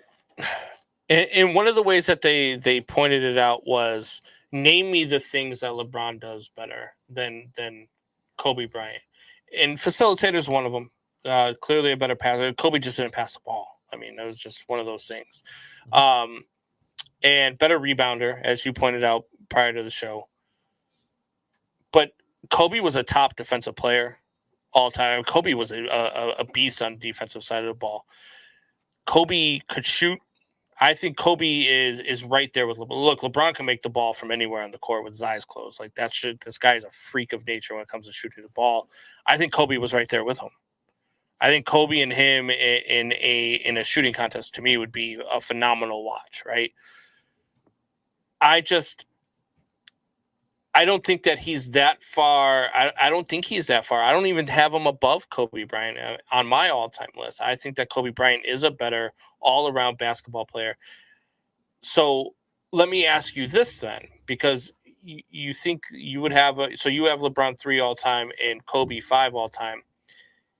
If you needed a guy to win you one game to win a champion, you taking Kobe or you taking LeBron? I'm taking Kobe. Like I said, he's a killer. So I'm taking Kobe. But if you say I can pick one of those guys to build my franchise around, it's LeBron. See, I'm still going Kobe. Because a lot of times it doesn't come down to one game. Yeah, but look, Kobe was a leader. LeBron's not a leader. Kobe was a guy. You disagree with that? Yeah, I think LeBron's a leader. When has he ever really been a leader on any of his team other than maybe those Cavalier teams where I don't think he's a leader. I don't think he's a leader on any of his teams. I think he's got the talent so people kind of follow and flock to where he's going, but I don't think he's that guy that elevates his teammates to be better than they were like Kobe and Jordan did. Oh, no, he doesn't do that. But I'm saying as a leader, like how many times has he been called the head coach of his team, even though he's not actually the head coach? Well, that's because I don't think that that's more to his leadership as much as it is as to LeBron wants it his way or no way. Well, he understands the game. Right. Of course he understands the game. Look, he's a top 5 player of all time. Of course he understands the game. He's got his basketball IQ is far superior to what mine or yours will ever be. But I don't know that I one of the things, if you ask me to name, 5 things or 10 things or 20 things about LeBron James, characteristic wise, leader would not be one of them. He leads differently than Kobe. So I don't want to mistake it like, oh, well, he leads differently, so he's not as good. Because Kobe led like Jordan did. Lead by example and lead with that fire and that passion, which, by the way, is very abrasive. Whereas LeBron is a softer guy, right? And that's okay sometimes with leadership. I think if you're going to say, hey, listen, I'm going to give you 4 crap players and one of those 2, who do you want? You want LeBron because he's going to turn those crap players into decent all-stars. Whereas with Kobe, you give him crap players, he's going to make them all kill themselves. So you need to give Kobe like at least one other guy who's a decent star and will listen to him. No, I disagree. I think that Kobe can take a cast of players. I think that Kobe and Jordan both would have won championships with that first Cleveland team that LeBron was taking to the finals. I think both of them win championships with those teams. If that was true, Kobe wouldn't have missed the playoffs with those Lakers teams after Shaq left. He won a championship after Shaq left. Not right away. They missed the playoffs after Shaq left. And he had Karam Butler, and he had some decent young players, but they weren't Shaq. They weren't, all-stars. So I think that Kobe needs to have other stars who understand. Pau Gasol, when they traded for Pau Gasol, they traded Kwame for Pau Gasol. That's when he started winning the championships because Gasol's a smart player too. Jordan and Kobe both need high IQ players to play with them. You can give LeBron 4 dummies, and he can take you to the finals because he's going to carry the load and he's going to make them all better. But that's why he loses in the finals because he doesn't have that secondary star. But I think a lot of that is his fault too because I don't think he meshes well with a secondary star because he's an omega pretending to be an alpha. Russell Westbrook, for example. Westbrook's an alpha. Right, exactly. All right, so we're up against it here. We're going to get going here. So as always, thank you guys for joining. Why don't you go ahead and tell them where they can find you, Wayne? All right, check us out. Facebook at Recasted Podcast, Twitter at Recasted Podcast. Join All Things Movies on Facebook and listen to Recasted Podcast or Recasted 2.0 on Good Pods. Give us 5 stars. All right, and with that being said, Man Hour Nation, rise up.